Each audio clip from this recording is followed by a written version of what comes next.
I was born into a mafia family. Here's my story. You might be surprised to learn that mobsters aren't just a thing of the past. They are still very much with us today. In fact, there are thousands of them living here in America. These people make their money largely on illegal activities like extortion, gambling, and drug dealing, among others. They tend to stay out of the spotlight so as not to attract any unwanted attention from the authorities, but they have been known to get violent when crossed. So how do you escape a life of crime when you're born into one of these families? Stick around as we explore this question through the story of a Reddit user who had to flee for his life after he was born into a dangerous family. Welcome to our channel. If you're new here, subscribe for more stories like this one. Before we begin though, please take a moment to like this video. It really helps us out. Thanks for your support. I was born and raised in Little Italy in the early 80s. By the time I was 2 years old, my father was already a capo regime, or captain, in the Bonanno crime family.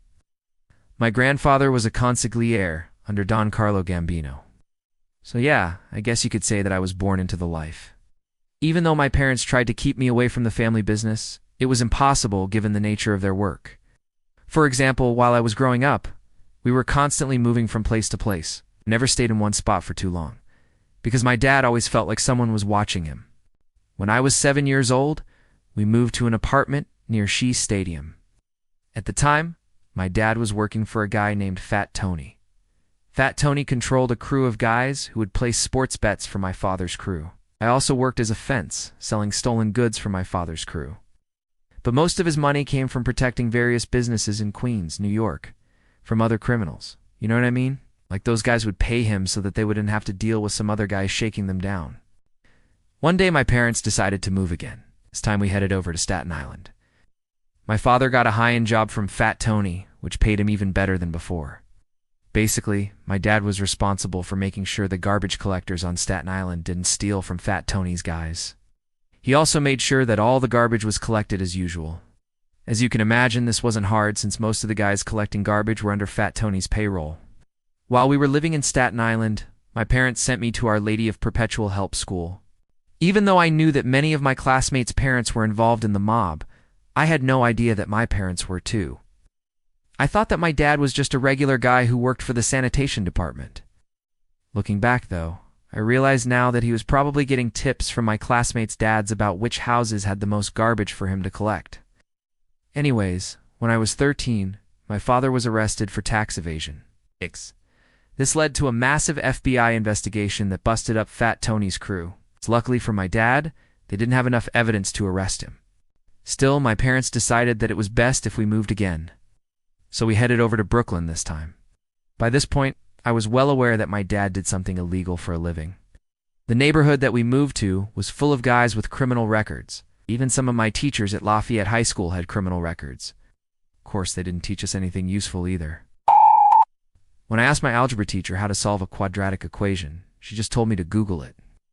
When I turned 16, my dad started teaching me the family business. He taught me everything there was to know about extortion, gambling, drug dealing, and how to collect debts. Most of the guys that I knew from childhood were now making money as drug dealers, so it seemed like a natural career choice for me. I even tested the waters a bit by stealing some money from my mom. She noticed that I took it though, and gave me a look that I never want to see again. That look is what I call the look, the look that moms give their kids when they know that they've done something wrong. It's the type of look that can chill you to the bone. My dad caught wind of this, and he chewed me out for taking money from my mother. He told me that if I ever stole from anyone else in the family, he'd cut me off without a second thought. According to him, if I ever left the family and went to the cops, he would have me whacked. But if I was going to make money for the family, he said that I shouldn't steal because that was a surefire way to get myself killed. I was still curious about the outside world though. When I graduated high school, I started taking night classes at Kingsborough Community College. While studying at Kingsborough, I met some great friends, and we started hanging out a lot. My favorite pastime was playing basketball with them. Unfortunately, my dad found out about this, and he told me to quit immediately. He told me that hanging around college students was dangerous, because they tend to talk to the cops sometimes. At first, I resisted a bit, but I eventually stopped seeing my friends and going to college. About a year later, one of my friends, Benny, called me up.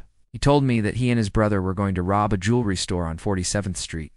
He invited me to join them, saying that I would only have to drive the getaway car. I couldn't help but wonder why I had to drive the getaway car. Like, why didn't I get to go inside and grab some loot? But before I could ask, Benny hung up the phone. I spent the next few days thinking about what he told me. I realized that I didn't want to spend the rest of my life as a mobster. I mean, I liked my friends and all, but I didn't want to be stuck doing stupid things forever, so I decided to leave the family. The moment my dad found out that I was leaving, he started yelling at me, calling me all sorts of names. He told me that once I left the house, I wouldn't be coming back. Then he handed me $500 and kicked me out.